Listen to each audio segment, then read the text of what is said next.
Hi, friends. Very good evening. How are you all doing? It's a weekend. I know, some of you may be very busy, but then during the weekend, it's time to think about something really, really serious. Today, all of us are busy in many things. COVID has disturbed our life. We all are thinking about how do we come back to normalcy. Like the way we discussed yesterday, we're going to have various questions today. We're going to talk about how we can rebuild our life in the post COVID world. Today, I have a very special guest. I'm going to introduce him to you in some time now. And this show, specifically designed, and the reason we host this show on a daily basis is to share knowledge and opportunities with everyone. If you are someone who's completely blank, you just don't know what to do next, I'm going to share with you new ideas, new opportunities, new knowledge. If you're someone who knows what to do but don't know how to do, I have got ideas, I've got suggestions, I've got solutions for you. If you're someone who's doing something but you want to do the same thing better, yes, we are going to guide you. All I request from you is please share and like this program. We are live simultaneously on YouTube, Facebook, and LinkedIn. Thousands of people watch this show every day because they can draw some inspiration, they can learn some new ideas, they can get their questions answered. So, without wasting much time, let's start with today's questions. I've received many questions already. So, everyone, those who are wishing me good evening to everyone. Thanks for joining. So happy to see you all on a Saturday evening. That's the beauty, right? We are changing as a country. Saturday evening is no more for party, guys. It's time for learning. It's time for some new learning.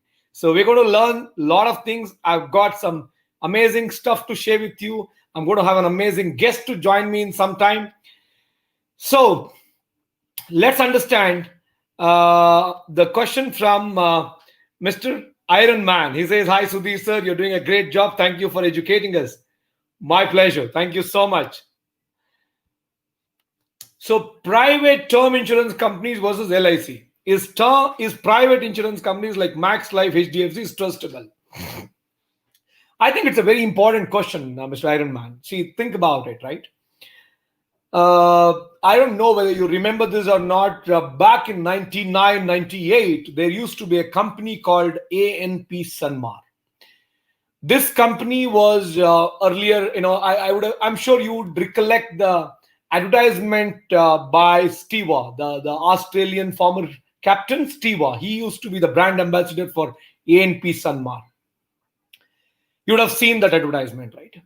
So that company, which was operating in India till about, I think, 2003-4, they decided to move out of Indian market because they didn't see any money, they didn't see the opportunity, picking up.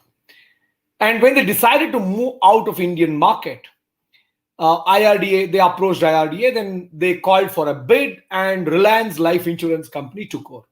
What do you see as Reliance Nippon Life Insurance Company in India today was ANP Sanmar at one point. Why am I quoting you this example? Even a private life insurance company, if they decide to exit their business, it will be taken over by someone. All those policy holders who bought insurance with ANP Sanmar were not affected when this transition happened. So my request to you, please don't compare these insurance companies based on private or public. Probably you have to look at various other aspects like the premium, their claim settlement ratio. Those aspects are important. Anyway, I'm going to discuss that in the coming sessions. So let me look at the other question by Karthik Chandran. Karthik Chandran said, what is the return of direct index funds and regular mutual funds for last 20 years for top players in this field? What is Saral Jeevan Bima policy central government announced in January 2021? So he's got two questions. So now I don't really have the last 20 years returns handy. At the same time, I want you to know direct mutual funds were introduced very recently, not 20 years back. It was about, I think 9-10 years back it was introduced. So the difference between the direct and the regular mutual fund on a yearly basis is about close to about 0.7, 0.8% to 1%. Let me tell you why. When you invest in a direct mutual fund, you don't really have to pay any trial commission to the broker or the distributor who's distributing mutual funds. But when you invest in a regular mutual fund, that commission goes. That is why the expense ratio in a direct mutual fund is so low. If you are someone who has the capability to make decisions on your own, you know how to choose the right mutual funds, then I would recommend you to go with direct mutual funds. If you're someone who's very new to mutual funds, in the beginning, for the first 6 months of 1 year, you want someone to handhold you, and you're just starting up now, you can start with a broker or a distributor so that he'll guide you. As soon as you feel that you're now, pretty much fine, you know everything, then you can probably move to direct mutual fund. There are very easy ways to move from regular to direct. So now if you ask me, what is the benefit, or how do I learn all these things on my own, then I have a suggestion for you on Financial Freedom app. In fact, you can find the link to download Financial Freedom app in the description box. In the Financial Freedom app, we have a course on mutual funds. They're a very detailed course. If you watch this course, you'll become an expert in mutual funds. You don't really need to go to any broker, distributor, even for the first year. If you want to start with direct mutual funds from tomorrow, you can do it. You have an option. You can learn it pretty much on your own. I have got everything ready for you on Financial Freedom app. In case if you have not yet watched, please watch it right now. And I have a request to all my friends who are watching me now. Wherever you are, on Facebook, LinkedIn, YouTube, please like and share. Please post this in your WhatsApp status. Let more people join us, because in India, as per S&P, Standard & Poor's survey, 76% of Indians are financially illiterate. Think about it, my dear friends. When we got independence, we started working on achieving 100% literacy in India. Unfortunately, even today, we have not achieved 100% literacy in India. Think about financial literacy, how many more years it will take to achieve it. So I think unless until we share this knowledge with everyone, we will not be able to achieve it. So my request, please share. All I request, I spend this 1 good hour answering all your questions. The only reward I expect from you, please like and share so it will reach more people.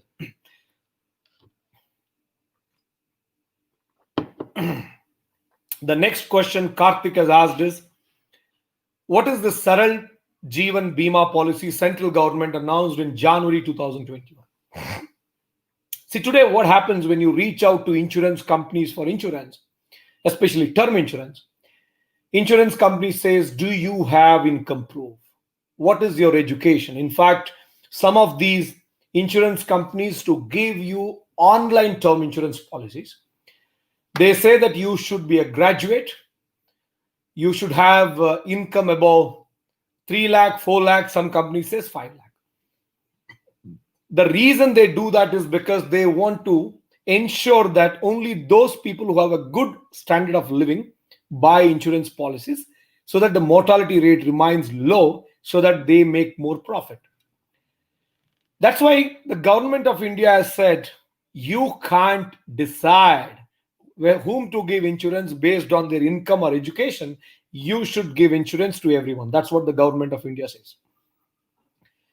Now they have mandated all these insurance companies to come up with the Saral Jeevan plan. IRDA has mandated Saral Bima policy. So Saral Bima policy will provide up to 25 lakh rupee coverage to anyone without any income proof or education proof. But it is slightly costlier. If you're someone who is already, like 12 standard plus, 10 standard plus, you're already earning a decent amount of money, you have a salary slip, you have a bank statement, you have IT returns, then I don't recommend you to go with this policy. If you're someone who has less income, you don't have income proof, you don't have, the education proof, then I recommend you to go with this, because this gives you that extra benefit of purchasing this policy without any medical test, without any income proof, all that, right? That's the advantage you got. But remember, it's going to be very costly, because for a 10 lakh rupee coverage, you'll end up with paying about 2,000 rupee plus premium. Whereas for a 30-year-old person, the normal term insurance policy you buy online will come at about 8,000-9,000 rupee per annum. So that's going to be so costly, right? I mean, in this price range, it's going to be almost double, right? The new policy is going to be double, but it's worth, because you don't have to go for medical, you don't have to worry about income proof, address proof, income proof, or education proof. Let's go to the next question. This question is by Vigneshwaran. He says, endowment plan or fixed deposit, which is better for tax liabilities? See, I don't recommend you to go with endowment plan irrespective of what comes, because endowment plan is not an investment plan, right? They're mixed insurance and savings. But unfortunately, what happens today, some of these companies offer literally up to 30% commission for agents, 40% commission up for agents, and some of these brokers who sell insurance, they get up to 50-60% commission. Obviously, this is all happening unofficially. There are a lot of things happening, and many people are being misleaded by these policies. So I don't recommend you to buy endowment plan, whether for tax saving or other reasons. Don't buy it. Fixed deposit, a good idea, but for tax saving, I don't recommend. See, for 6 months, 1 year, you need to keep some money, then I recommend you to go with fixed deposit. But for tax saving, I don't suggest you to go with fixed deposit, for a simple reason that, number one, it's going to be locked in for 5 years. Whatever the money you put into fixed deposit will be locked in for 5 years. You can't take out for 5 years. Second, the interest you earn from fixed deposit is taxable. It is not tax-free. So I want you to go for probably a large cap mutual fund for tax saving, or you can even go with PPF, public provident fund, or you can go with even national savings certificate, because there the interest is tax free. But in fixed deposit, interest is not tax free. So I don't recommend you to go with that. So friends, as I said, in some time, Manohar Iyer is going to join us, the one who built Saptam Oil. This is I'm sure a lot of you, after watching this course on Financial Freedom app, wanted to speak to him personally. And we already have this course live on Financial Freedom app about cold pressed oil, right? Today we all are accustomed, we kind of, it has become a normal to buy refined oil, but we just didn't question how are they able to supply refined oil at that price, and whether it is really healthy. What are the raw materials they use to produce this, refined oil which they sell in the marketplace? So the groundnut oil or any other oils, the coconut oil, which is cold pressed, right? This is like pure and it's good for health. So anyway, I'm going to have the expert to talk to you today, and he'll talk about a huge business opportunity out there, because many of you don't know that most of this market, the refined oil market, is captured, owned by MNCs. The large MNCs are ruling this market, and they've literally killed all these cold pressed, all these edible oil small businesses, the extractors, the oil mills. They literally killed oil mills. But today you have seen, I'm sure you would have seen these new age entrepreneurs restarting these oil mills to serve high quality, healthy oil, edible oil to people. So we're going to have Manohar Iyer answering all your queries related to that business today. So those who have questions related to that business, you can directly interact with him. So let me welcome Manohar Iyer to the show today. Hi, Manohar. Thank you so much for joining. Hi, Sudheer. Thank you very much for having me on your show. I hope you can hear me. Yes, pretty much. Okay, How is great. it Thank going? you. How is business? Business as usual, but I mean, for last couple of days due to the weather, it's been a bit slow and low. But yeah, I mean, it's going great, no issues. Great. Happy to hear that. Yeah, Super. So, in fact, the course on cold pressed yeah. oil business, which we have just went live on Financial Freedom app, has already got so many views and people are really liking it and they really want to start this business. So I Okay. want you to share those stories, the secrets behind building this large business. But before that, I wanted to ask you, what made you to think of this business? Because as per my understanding, you used to work in IT industry, you used to work overseas for a long time. So what made you to think of getting into this business? Yeah. First of all, I would like your followers and the entrepreneurs who are looking at the show to take my advice with a pinch of salt, because a lot of people whom I speak to, they usually say, Manor, you come across very confusing. You encourage us to start the business, while at the same time there are very discouraging, words that you speak. The reason is, it's the way you look at it. When I say something, which is discouraging or perceived as discouraging, it's more or less it's the challenges that the industry is facing. So that's what we need to look at. So coming back to your question in terms of why I started this after 22 years of IT industry, I returned back to India in 2018, but I've been working on oils for last 6 to 7 years.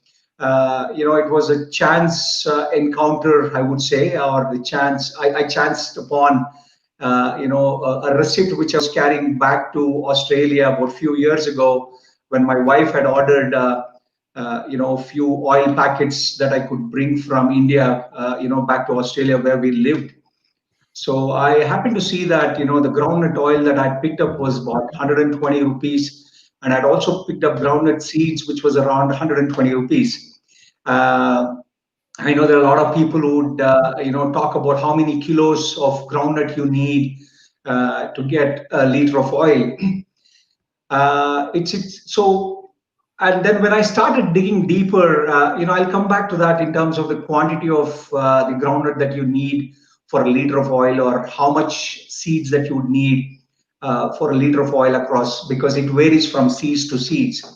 So if I look at it, so that basically led me to become inquisitive and learn about what actually goes in the oil industry, and how it's processed, and what kind of oils are available in the market, how it was traditionally extracted, what is the current method of extraction, so on and so forth. So it led to a lot of questions, anxieties, anguish within.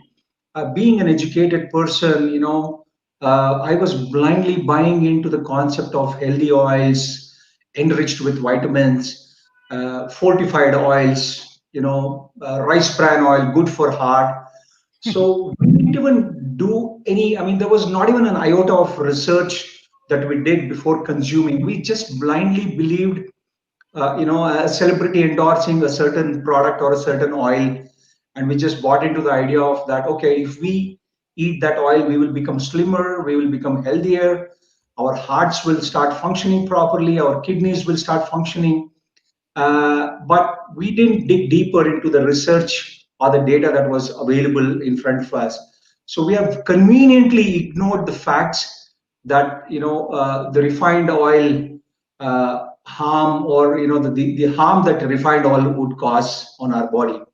So while on that quest to find out what is better or what is best for us to consume, I chanced upon our traditionally extracted oil mills, or the Ghana, or the Kachigani, what you call. So I went again deeper into the history of oil extraction. Literally, I searched various materials available online. I went to libraries. I met people.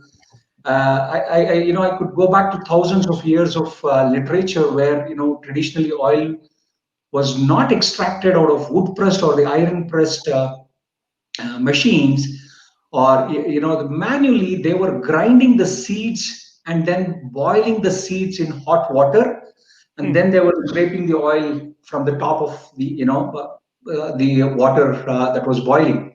So that's Okay. how the oil extraction started. So a lot of people think it is from the kachigani or the wood pressed oil, but it is not so. So traditionally, or the oldest known extraction of oil was basically they used to, for example, if you take groundnut, you ground the groundnut, put it in a hot boiling water, keep boiling for hours together. Then the oil used to float up, and you need to scrape the oil and then basically solarize so that the moisture is gone, and then the oil is good for consumption or cooking.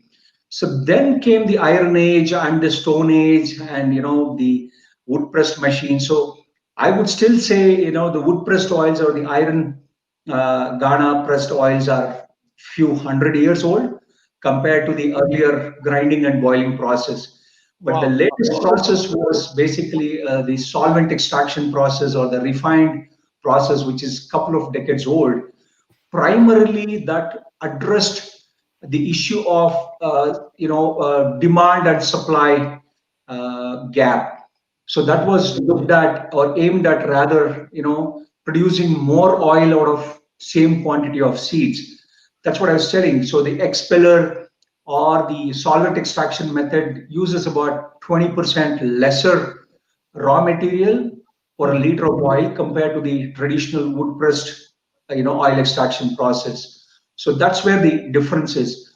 But the solvent extraction process and the expeller process uses a high amount of heat to extract the oil, and while the wood pressed or the metal pressed machines or the Ghana, the traditional pressing machines, would not generate that much heat. So there is always, there's a misnomer as well in terms of what is cold pressed oil, right? So there are again hydraulic cold pressed oils, which is again available in the industry. But when I look for traditional cold pressed oils, it is one which is made of your wood pressed oils or the metal pressed machines. Nice. So yeah. So you've done a good amount of research before getting into it. I think, see, the problem today is we go for what is cheap, and we don't look at what is really healthy. And I keep talking about it. In fact, I keep talking about the new year resolutions. So many people make different new year resolutions, but my new year resolution is always just simple four. I keep saying, we have to eat well, sleep well, look good, dress well, and travel in class, not in mass. That's how I keep saying. The first one is eat well. When I say eat well, when we go to a restaurant, we look at the menu card not to choose the best but to choose the cheapest, and that's been the kind of tradition. But then uh, like the way I think when we were discussing, you spoke about this example. You said whether to spend slightly higher money to buy good quality oil or to spend money on your kidney or your health, your heart problems later. So now I wanted to understand what is the key differences. I mean, like those who consume the normal refined oil and these cold pressed oils, what is the key difference from the health perspective? Of course, I understand there's a price difference, but what is the key difference from the health perspective? Okay.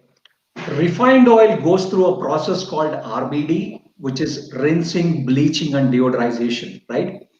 So if you pick up a bottle of oil from our store, from our factory, so you'll see that 14 oils that we sell is basically comes in 14 different shades of colors. So for example, a groundnut oil that you buy today would be different in color compared to the next batch that I would grind probably in about 15 days. So the color varies from batch to batch. What the industry expellers or the solvent extraction does is they basically soak, rinse the raw material in huge amounts of hexanol and boil the seeds to extract oil. So that is primarily to get more oil, and they bleach the oil because the customers. So I keep telling my friends, family, and customers, it has always the oil industry, not just oil industry, the food industry or any industry for that matter, has always been a consumer-driven manufacturing practices. What I mean by consumer-driven manufacturing practices or consumer-influenced manufacture practices, basically, you pick up a bottle today or a sachet of oil in a store, what is that you look for? I mean, I'm asking you this question. You go to a store, what is that, Sudhir? The first thing that comes up to your mind. For example, you go to a supermarket, you pick up a packet of oil. What Hmm. is the first thing that you see on the packet? Of course, the price. Right, right. So you're indirectly telling the manufacturer that you're conscious about price. And what is the next thing you would look for? I mean, so this is a question to No, you. no, obviously, I look at whether the expiry date and things like that. There you go, bang on. So the second thing you are telling the manufacturer is, I'm very conscious of how long this product can stay alive or stay consumable or edible, right? One is the cost, and second is preservative.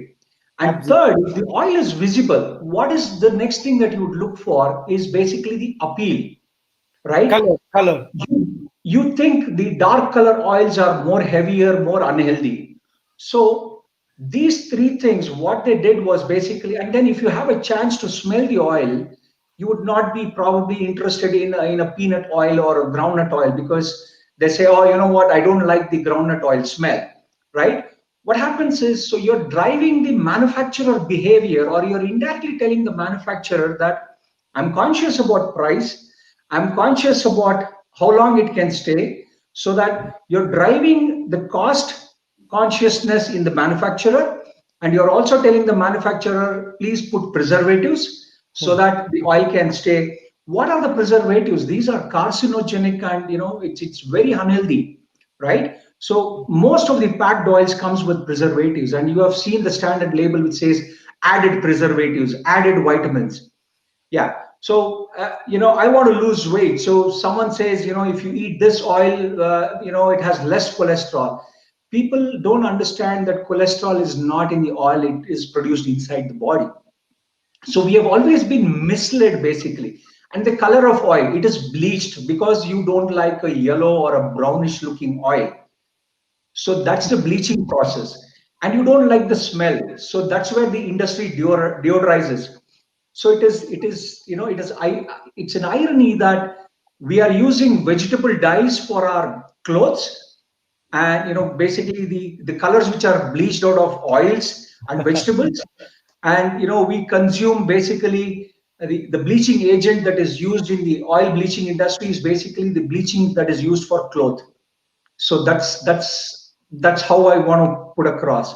Correct. I've told you in our earlier conversations also, you know, I haven't seen a single video on any media or any social media where someone has told us, as in the Aam Janta, the common man, of how a solvent extraction oil processing plant works. Right. What is Solvent Extraction Association of India? What is SEA? What is a solvent? I mean, why are you using some other medium to extract oil when I just put seeds into my Ghana, grind it, and simply get oil out of it? I don't have to do anything else. I don't need an external agent to extract oil. Right. So Right. what is the other solvent that we are using is hexanol, which is highly, unhealthy, or very harmful for our health. In the last 30 years, Bangalore alone, I mean, I still remember 25, 30 years ago when my mom was diagnosed as 20 years ago when she was diabetic. We were embarrassed to tell, our family members that she was diabetic, and that was the case. Now today people have heart bypass surgeries and stents and pacemakers. They talk jokingly about it, but the underlying problem or the issue is last 30 to 40 years, we as a common man, we have basically pledged our health to these refined oil mafia, I would say. Crude oils coming from Malaysia, that was not just a supply demand gap. It is simply put, our system, our governments didn't help the farmers, produce, because most of these crops that we get for the oil seeds are dry crops. It doesn't even need high rainfall. Right. Right. Right. Problems are aplenty. So coming back to your question, refined oil, I will put it in bold, italic, underlined. It is definitely not healthy. So if someone has to challenge me on that, I would be open for a discussion, and I would love to see a process or a video where they can show, any refined oil manufacturing plant, just like you go and search for Saptam videos online or any wood pressed oil machines, you just go do a Google or a YouTube for wood pressed oil extraction. You can see hundreds and thousands of videos, but search for solvent extraction process, you would find literally zero. Hmm, hmm. So that And itself, so you got to be transparent absolutely. about what you're doing. But Yeah. unfortunately, as you rightly mentioned, we are concerned about the cost, color, and probably the preservation, right? We are not really concerned about the health aspects, or we are not concerned about how they really manufacture it. How do they process it? Because it's something which is $1 million question. How do they take out a liter of oil from a kg of groundnut? Because if they can sell it at 120 rupee or 130 rupee, they give retailers, wholesalers, stockists some commission, which means their selling price would be hardly some 80 rupees or 85 rupees per liter. If they have to sell a liter of oil at 85 rupees, how are they going to extract it? I think that's a big question which is not being addressed. So now, I mean, being an entrepreneur in this business, I wanted to understand for many other aspiring entrepreneurs who want to kind of replicate what you do, like if they have to build a similar business in different parts of the country, what are those key things? I mean, the caution you wish to give them. Yeah. Before that, I'll just quickly harp on the point that you raised on the cost, because I know you're very money conscious. So because it's all about money, honey, right? So yeah, for people who are conscious about money, I keep telling a lot of people per day, an average consumption, an average, a person on an average consumes about 28 to 30 grams of oil. That's about a liter a month on an average. Say if your family of 4 adults, your consumption of, cooking oil is about 3.5 to 4 liters. Let's say Sudhir is consuming our wood pressed oil, which is like 400 rupees per liter groundnut oil. You would need a liter a month, and about 12 months you would need about 5,000 rupees. In about 20 years you would need about a lakh rupees, or yeah, I think I got the maths right, about Yeah, 5,000 into 20, about 1 lakh rupees. So you would need oil worth 1 lakh rupees. I mean, I think you can do the rupee depreciation and right. other stuff. Yeah, So you either invest on 1 lakh rupees of healthy oil, or you would invest on a kidney, which as of today, a single kidney costs about 25 lakh rupees, or a heart transplant or a lung transplant, because these are the organs which is processing and filtering and refining and taking the nutrition or whatever nutrition those oils have from your after you consume. So basically it's a choice that we need to make for a healthier tomorrow. You were talking about new year resolution. If I have to wait for 365 days to consume healthy oil, I would have let my organs suffer for 365 days with about 12 yeah, liters of oil that has to be processed, which is like solvent extracted or refined oils. I keep right. telling my customers and friends alike, you will live a healthy life even if you don't consume oils. Trust me. You don't need oils to survive, because the fats that is essential for our body comes in different ways, from through vegetables and grains and seeds. So you don't have to literally carry or eat a visible fat per se, which is about 25 to 30 grams is what is advisable or advised. Yeah. Great, great. So what So coming caution would back, you like to give? Yeah. to the question on the entrepreneurs who want to start this business, it's very challenging, because uh, people think a smaller setup would cost them lesser with one machine, and a bigger setup would cost them more. It's Yes, it's capital intensive if you look at the scale of operation, but in terms of you making profit or loss, it's not going to make any difference, because if you have a budget of about say about 5 lakhs, you can start with one machine in some tier 2 or tier 3 places, cities. if you want to start a business of cold pressed oils or the wood pressed oil machine business in a city like Bangalore or Mysore or tier one cities per se or metros, considering that you're going to put up shop because the rents are too high, considering that your setup cost would simply double. So you probably for a shop which would house two machines, you would have to spend about 15 lakhs to 20 lakhs. People only look at how much is the machine cost. Now here the point is the machine costs very less if you look at the overall capital investment. The machine costs anywhere between 2 to 4 lakhs, right? Depending on the size that you want, depending on the output that you want, the production you're looking at. So the cost of the machine is not what matters. The cost of the other, paraphernalia that has to come with the machine is what matters, because you need to have a factory which is basically contained so that you don't have the flies and the insects that is coming in. You need to manufacture in a contained and hygienic environment. You need to have your storage vessels, which is basically food grade steel containers, not store oil in iron or plastic containers. So you got to be very cautious about these facts, and these costs are very high. You need to have racks, you need to have storage area for raw materials, you need to have employees who would process your raw material. Even if you get the best of the cleaned or the Sortex cleaned raw materials, you still have to get your employees to manually sort. These are called as hand pick seeds. Basically you need to do a hand sort so that you don't by mistake put in a fungal infected seed, because groundnut you got to be very careful. A lot of aflatoxin issues in processing plants, because fungal seeds can cause a lot of harm than we think of, whether it is expeller, whether it is wood pressed oils or cold pressed, whatever, it doesn't matter. So you got to be conscious about that fact. So hygiene is very important. These cost a lot of money, honestly. And then there are a lot of compliance you need to be worried about, right? You need to be compliant about the regulations, the trade licenses, the GSTs, income tax filings, your auditor fees, your incorporation fees.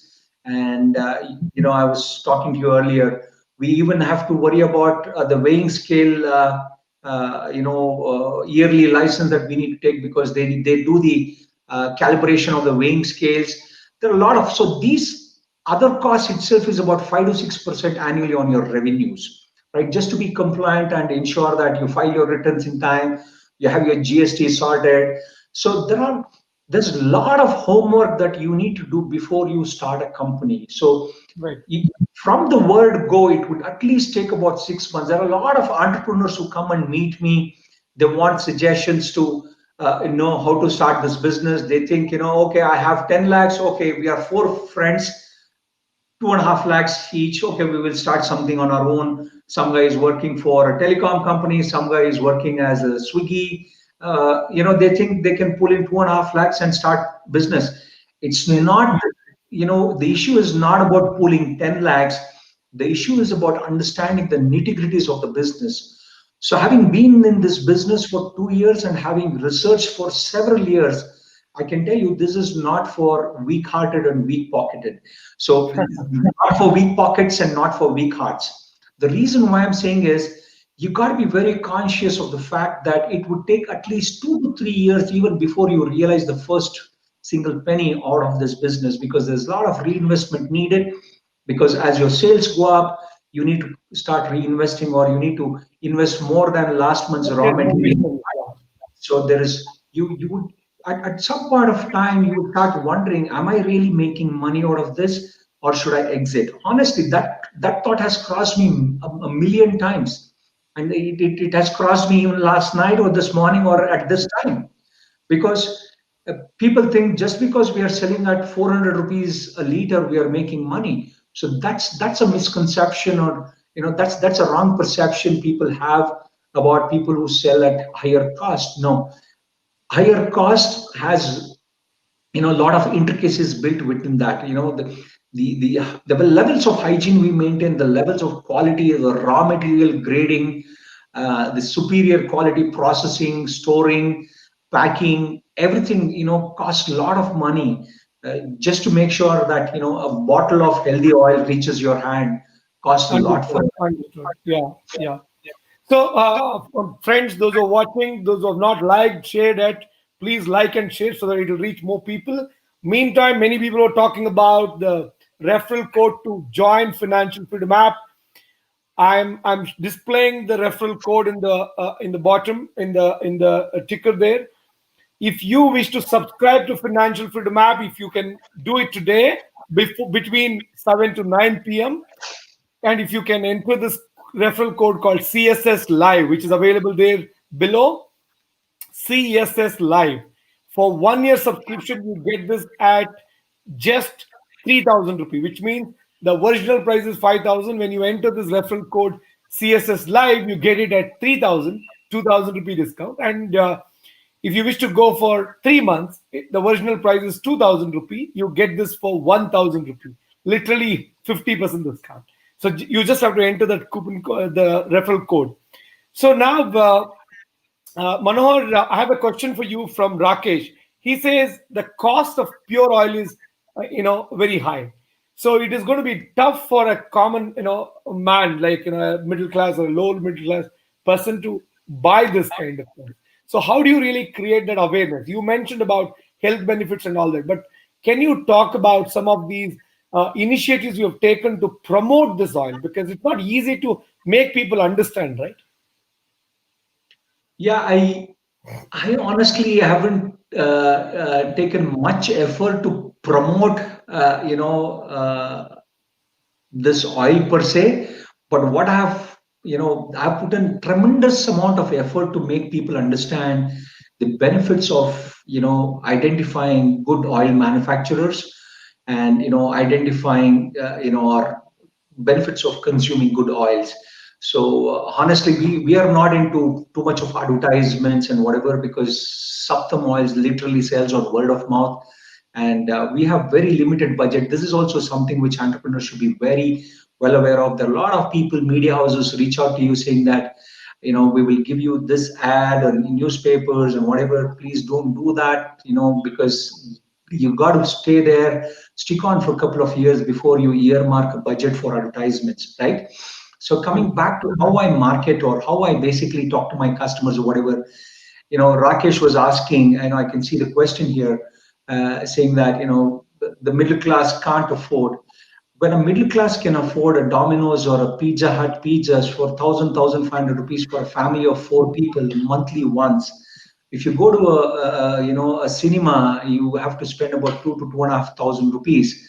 Why is that we are not consciously bringing good oils to our kitchen tables, right? That's my question. That's my worry. We don't mind spending 1,500, 2,000 rupees monthly once. At least we just go out. There is an entertainment, expense that we look at monthly for a middle class family. You go out to a movie, you pay 2,000 rupees, you go and have pizza or lunch or whatever in a good restaurant.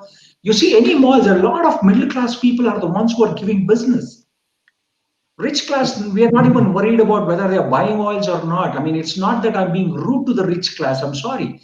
But what I'm saying is, let's not have this block of middle class cannot afford, good oils. Forget about the cost. I will talk about the cost later in detail, probably when more questions come up. But having access to good oils, probably there are people in Mandya who are manufacturing good groundnut oils, wood pressed oils for about 250, 300 rupees. Trust me, it costs that much, minimum, bare minimum, even if you operate out of a farm in Mandya. I know there are a lot of people who are extracting cold pressed oils in Mandya using the traditional ox or bull driven process. It costs about 250, 300 rupees. Trust me, it costs that much. While you have to be aware that consuming cold pressed oils will itself will bring your oil consumption down by 25 to 30%. That means if you're consuming about 5 liters of refined oil, you don't have to consume that much oil, when you're looking at uh, 5 liters of cold pressed oil. You have to probably pick up about 3.5 liters of groundnut oil or cold pressed oil. For making a chapati, for example, or a dosa, you would take about 3 to 4 spoons of refined oil While if you use a cold pressed oil, you hardly need about 2 spoons, and it tastes awesome. It's very healthy. It's nutritious.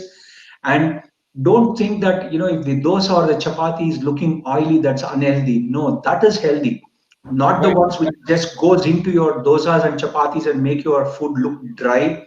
That is Right. not healthy. You got to be very careful about that, because you put those chapatis into microwave and heat it, you can see oil again come out. But it doesn't Right. happen with cold pressed oil. And there's another question by Pawan. He says, which oil is best? I mean, we have groundnut oil, coconut oil. For a human, I mean, which oil is really good? This is a very tricky question to answer. It's the nature has given us plenty of oil seeds, and almost all are healthy. But for me, if you look at it from my research or from my understanding, and whatever I've read and heard and seen, is your groundnut oil, sesame, or the gingerly oil, Niger, which is uchel enne in Kannada, or you're talking about safflower, which is a curdy oil, or kusbe enne, coconut oil, virgin coconut oil. These are some of the good oils. So I'm not trying to market Saptam here, but so again, I was very conscious about what are the oils I would like to extract. So I was very conscious, whatever the Indian subcontinent uses for its cooking traditionally was used. That's what I extract. For example, we do extract mustard oil, which most of the North Indians who live in Bangalore, they buy. There are a lot of my customers who are in Punjab, in Kolkata, in Bihar. They buy our mustard oils. A lot of North Karnataka people who buy safflower oil, and they buy groundnut oil from us. There are a lot of people who are from Mandya and Old Mysore region and Chikballapur and other places. The village or the talukas, they know the goodness of Niger oil or the sesame oil.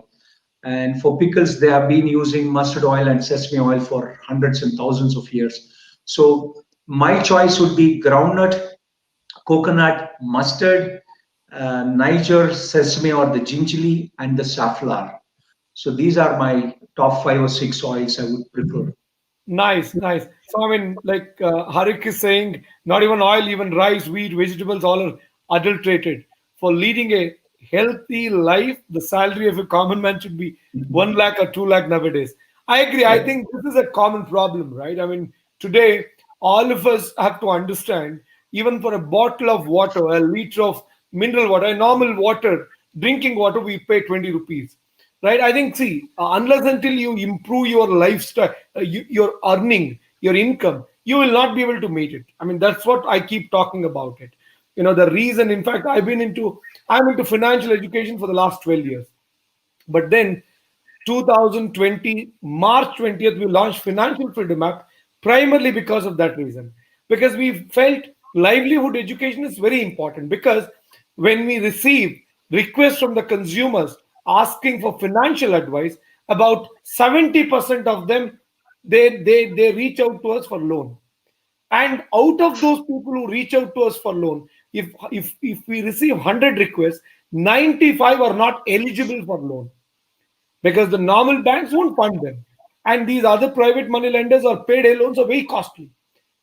So now, these people are not eligible for loan just because of the fact that their income is so low. So now the only way to fix this is to help them increase their income. That's what we started doing. And today that's helping so many people. I'm happy to see people are being benefited. I'm very sure some of these initiatives should help a lot of people. So the next question I wanted to ask Manohar is that, see, now if a normal person, I mean, if someone wants to start this business, do you think, I mean, it's easy to build this kind of model in a tier 2 or tier 3 town and convince the customers there that, okay, hey, though it is costly, it is healthy. So because in smaller towns, people acceptance may be very low, because in large towns like Bangalore cities, I mean cities like Bangalore, it's easy because people read, they understand, it's easy. Because this is my personal experience too. When we reach out to smaller cities, it's difficult to convince a common man about these things. So what do you suggest them? See, I receive hundreds of calls every day from Dharwad, Bijapur, Bagalkot, Gulbarga. A lot of people who ask for our oils to be shipped through, a courier service or a bus or whatever. Trust me, when I tell them how much our oil cost, they're not surprised. They start lecturing me, saying that we are aware of that. We have seen your videos, we have seen your factory, and we have seen what is happening here in Davangere or in Dharwad. There are a lot of people who have been caught adulterating or whatever. So there's a lot of opportunity for entrepreneurs. Trust me, if you can stick to your ground of giving a pure, unadulterated, chemical-free, if you do it with your 100% passion, and if you're sure about if your ethics and integrity are intact, you will definitely succeed, whether you do it in a tier 2 or a tier 3 or a tier 4. But look at the size and scale of the opportunity that exists. So that is very important, because if I go ahead and start this in a remote place in Gulbarga, which has about 25, 30 families, you're talking about 25 into probably 4 liters, about 100 liters a month, which I would probably look at 4 to 5,000 rupees. This does not make any business sense for investing 5 lakhs and earning 4,000 rupees a month. And probably your income or profit would be about 20% or 25% EBITDA, right? Yeah, So yeah. you got to be very conscious about the fact that but you can probably look at a tier two plant catering to a tier three place. So what I've started is basically I'm working out on an interview schedule with one of the TV channels, where we're looking at helping people set up, one factory or one mega factory in every district headquarters in Karnataka, as an experimental model, where one entrepreneur from each district. So Bangalore, it's not that I'm not helping people in Bangalore. A lot of people in Bangalore already started or thinking of starting this. There are a lot of people who are meeting me regularly as well. So if I leave Bangalore, there are about 29 districts in Karnataka. We are looking at 29 factories in 29 district headquarters that can cater to surroundings of about 100 kilometers or 70 kilometers, because it's scarcely populated compared to a couple of cities in Karnataka. Most of the districts are scarcely populated. You don't have that kind of an opportunity.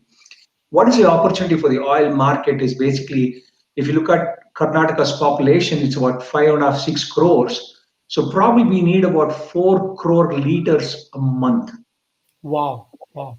So that's the kind of opportunity we're looking at. If you look at 130 crores population of India, we are probably looking at about 70 crore liters a month. Wow, that's a great That's opportunity. the opportunity. So I'm not threatened with the fact of competition. That's the reason why I'm on a helping spree, helping entrepreneurs.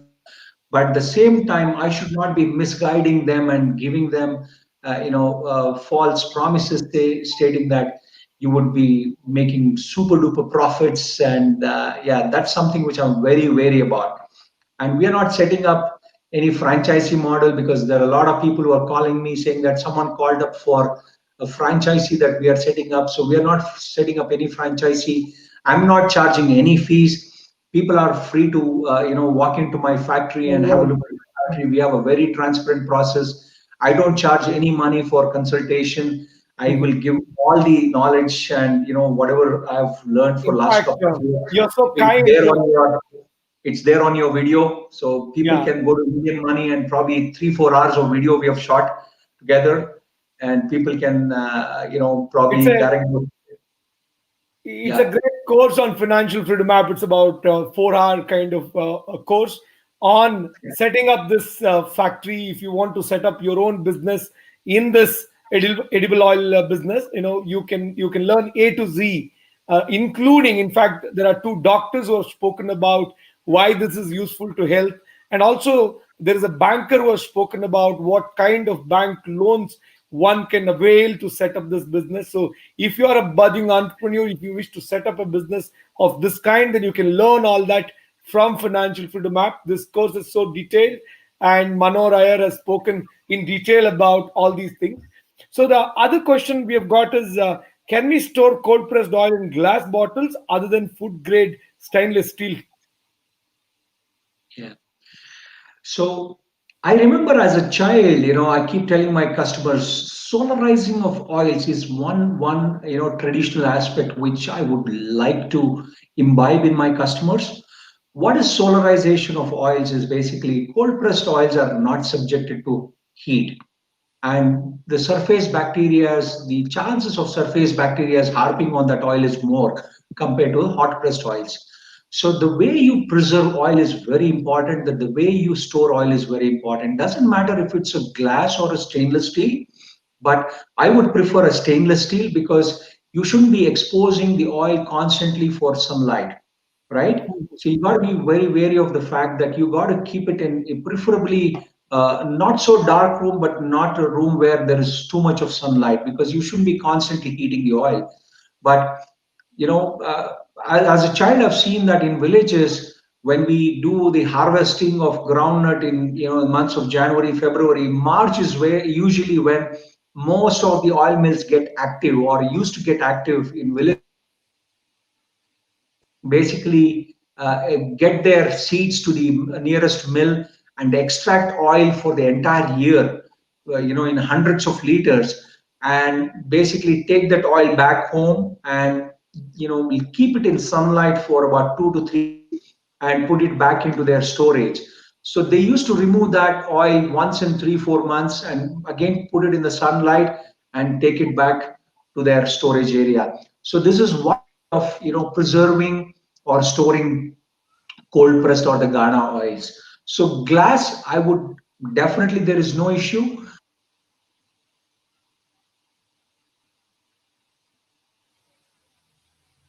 It's too much of cold or I whatever. think we, Yeah, I'm back. Sorry. yeah, Yeah. go ahead. Yeah. Yeah. So glass and steel both are fine, but if you're looking at storing for a very long time, please use steel containers. And Dr. Sukumar says groundnut, gingerly, coconut oils are good. Don't use one oil throughout the year. Keep rotating. Is that a good suggestion? Yeah, see, a lot of oils comes with a lot of benefits. It's like, would you eat rice 3 times a day? Would you Hmm. eat rice, 365 days? You would not. Would you eat brinjal every day? Right, right. No. So it's as simple as that. But one thing I would not recommend people is do not mix oils and use. So there are a Okay, lot of people who use groundnut oil and coconut oil. There are a lot of, don't do that. So because you don't know how the oils react with each other when mixed with each other, unless you want to really, yeah. So you got to be very careful about that. A lot of people who do that. There are a lot of people who try to rotate every day. So that is not recommended. So understood. yes, you can change it every month as doctor suggested. So you can definitely go and try different oils.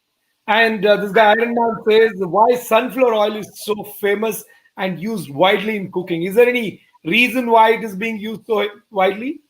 It's a simple fact that there was a huge shortage of oil in the industry, and there was a huge supply gap. So there was huge demand. We didn't know what to do. This was a couple of decades ago, and that's when the Indian cooking or the Indian kitchens started using sunflower oil. I would not recommend sunflower oil at all. We don't do, because there's a degumming process that you need to do. If at all, if someone is consuming sunflower oil which says cold pressed oil, please stop it, because you shouldn't be eating sunflower oil without degumming. The degumming process is nothing but the RBD process, which is again harmful. I'm Okay, sorry if I've hurt sunflower growers or whatever, but you got to be honest to yourself and true to your heart. So I just wear it on my sleeve. I don't, basically hold on to certain facts, which is very uncomfortable for people. right. Manjula says, sir, I want to start cold press oil manufacturing business. Please give me some important tips. Okay. If you're doing a business, if you're not successful, then there are more chances that you would not be successful in cold pressed oil also, Right. right? Because making a business successful or not is in your hands, whatever business you're doing. So if you are, because a lot of people, Sudhir, who come to me who are basically doing different kinds of business, and they come from different facets of life. The one suggestion I also, as an entrepreneur, I always tell them, don't jump from one hot pan to another, Right. right? I'm sure you would have lectured thousands of people. So it is just jumping from one hot pan to another. Do your research, Manjula madam. So you got to be very cautious and understand the industry. And it's not about Alu Dalo Sona Nicolo types, please.